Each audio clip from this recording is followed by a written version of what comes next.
Assalamualaikum warahmatullahi wabarakatuh. Alhamdulillahirabbil alamin. Assalatu wassalamu ala asyrofil anbiya'i wal mursalin wa ala alihi washabihi ajmain. Qala Allah Ta'ala fil Qur'anil Karim, a'udzubillahi minasyaitonir rajim. Bismillahirrahmanirrahim. Ya ayyuhallazina amanu kutiba alaikumusiyam kama kutiba alal ladzina min qablikum la'allakum tattaqun. Amma ba'du. Saudara-saudaraku, alhamdulillah kita bersyukur kepada Allah Subhanahu wa taala atas segala nikmat yang telah Allah curahkan kepada kita sehingga kita dapat menjalankan ibadah suci Ramadan pada tahun ini. Salawat teriring salam semoga selalu tercurah kepada junjungan kita Nabi Agung Nabi besar Muhammadin sallallahu alaihi wasallam. Saudaraku, alhamdulillah tidak henti-hentinya kita bersyukur. Allah telah menciptakan kita menjadi manusia yang sebaik-baiknya. Sebagaimana dalam Quran surat At-Tin ayat 4, laqad khalaqnal insana fi ahsani taqwim. Sesungguhnya Allah telah menciptakan manusia dalam bentuk yang sebaik-baiknya. Untuk menjaga kondisi atau kebaikan pada kita, maka Allah telah menyiapkan instrumen pada setiap waktunya. Allah telah menyiapkan zikir dan istighfar pada setiap menit-menitnya agar kita selalu mengingat dan memohon ampunan dari Allah Subhanahu wa taala. Kita pun telah disiapkan oleh Allah instrumen salat 5 waktu untuk menjaga ketaatan kita kepada Allah Subhanahu wa taala.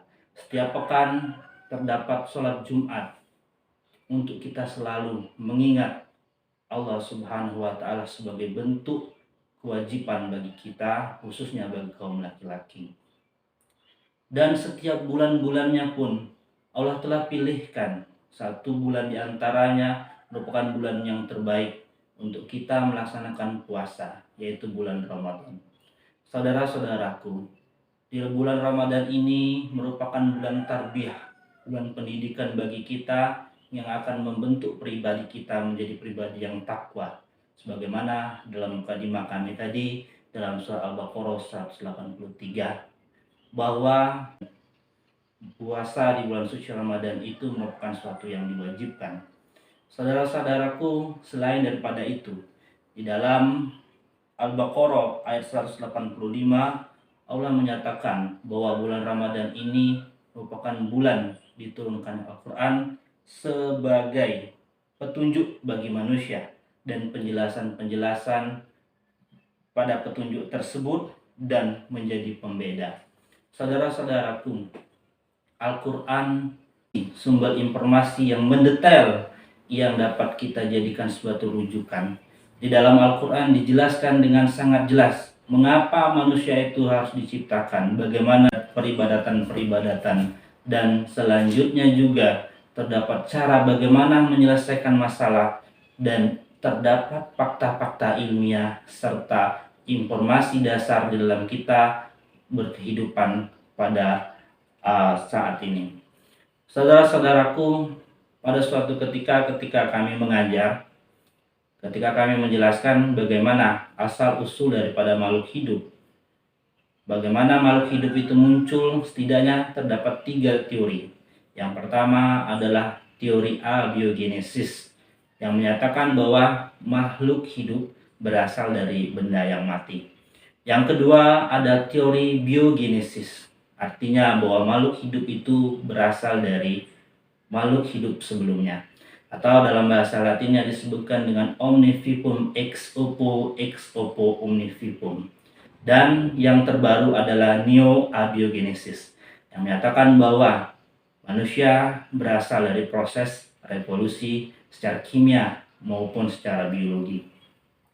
Saudara-saudaraku, Al-Quran menjelaskan hal tersebut secara mendetail. Banyak sekali informasi-informasi yang bisa kita jadikan suatu rujukan. Di antaranya bagaimana proses penciptaan dari manusia. Dalam surah Al-Mu'min ayat 12 sampai dengan 14, Allah Subhanahu wa taala yang pada intinya menciptakan manusia dari saripati tanah. Lalu dalam hal ini juga bagaimana penciptaan manusia berasal dari air yang hina menjadi segumpal darah, ditiupkan ruh dan menjadi suatu organ pada manusia. Artinya, saudara-saudaraku, manusia yang menjadi bagian pada hidup telah dicatatkan di dalam Al-Quran sebelum perkembangan ilmu pengetahuan itu. Adapun hal ini, ia dinyatakan dalam Al-Quran bahwa manusia berdasarkan dari saripati tanah. Baru di abad-abad ke-20 ini kita bisa menyaksikan bahwa itu merupakan suatu kebenaran. Dari mana datangnya kebenaran itu? Ketika terjadinya suatu penelitian-penelitian mengungkapkan bahwa unsur yang ada di dalam tanah berupa karbon, hidrogen, nitrogen, dan lain-lain merupakan komponen utama dalam pembentukan asam amino. Hal ini dikuatkan lagi dengan penelitian Stanley Miller dan Harold Urey pada teori neoabigenesis dengan melakukan suatu analisa secara kimia, di mana bahan-bahan senyawa berupa nitrogen, amonia, dan sebagainya dipanaskan lalu diuapkan serta itu didinginkan menggunakan kondensor dan dilakukan proses analisis secara kimia, ditemukan bahwa unsur-unsurnya dapat membentuk suatu asam amino. Jadi Al-Quran melebihi daripada dugaan kita. Terdapat banyak sekali fakta-fakta ilmiah yang bisa menjelaskan bagaimana munculnya kita.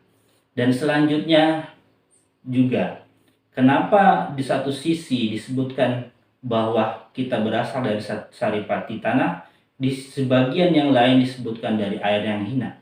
Jelas bahwa dalam proses perjalanannya, asal daripada manusia adalah Nabi Adam alaihissalam yang diciptakan oleh Allah Subhanahu wa taala dari saripati tanah.